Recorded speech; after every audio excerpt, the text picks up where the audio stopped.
এ cameraman, জি হুজুর। তুমি এমন করে ক্যামেরা ধরবা যাতে বুঝা যায় এটা একটা মাহফিলের স্টেজ। আপনি চিন্তাই করবেন না হুজুর। আর ওই আগের দিন বড় বক্তা আইছিল না, হ্যাঁ মাহফিলের দর্শক আইছিল, হ্যাঁ ভিডিও করে রাখছো না? হয় হুজুর, পুরো ভিডিও করে রাখছি দর্শকের। ওই আমার সামনে বয় দেবে যাতে বুঝা যায় আমার দর্শক, ঠিক আছে?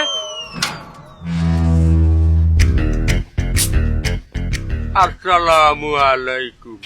ওয়ালাইকুম আসসালাম। কি হয়েছে বাবা? হুজুর, আপনি এই ছাদের উপরে প্যান্ডেল ম্যান্ডেল খাড়াইয়া সামনে ক্যামেরা থুইয়া মাইক্রোফোন দিয়ে আপনি কি আরেন হুজুর?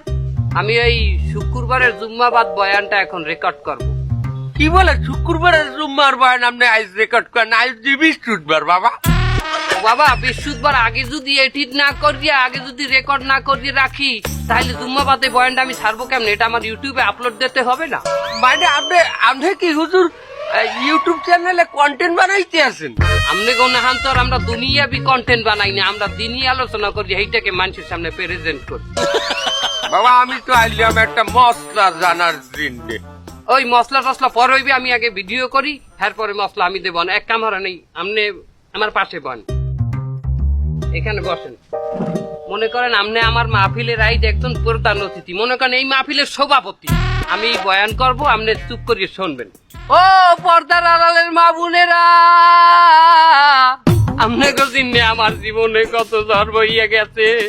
আমি 1 তারিখে মাহফিলে গেলাম রাজশাহী, 2 তারিখে বগুড়া, 3 তারিখে সিলেটে, 4 তারিখে যশোরে মাহফিল করতে যাইয়া লাইট হইয়া গেলে।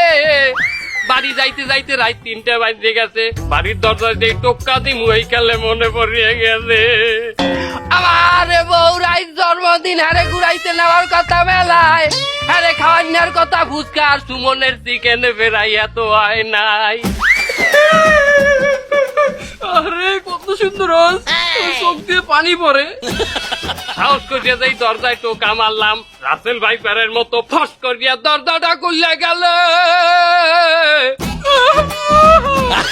সামনে যাইয়া দেই বেলা দুপুরা আর থোড়ে লাল লিপস্টিক মাহাইয়া, হাতে পিছা লইয়া দেওর নান খারাইয়া রইছে আমার বউ। দরের চোটে কইলাম, বিবি রে যে কয়টা পিছাইতে দিবি দে, আজ মাহফিলের লগে দেরি হইয়া গেলে এইতে তোরে ঘুরাইতে নিতে পারি নাই। বিবি কইলে, এ গোলামের বউ তুই আমারে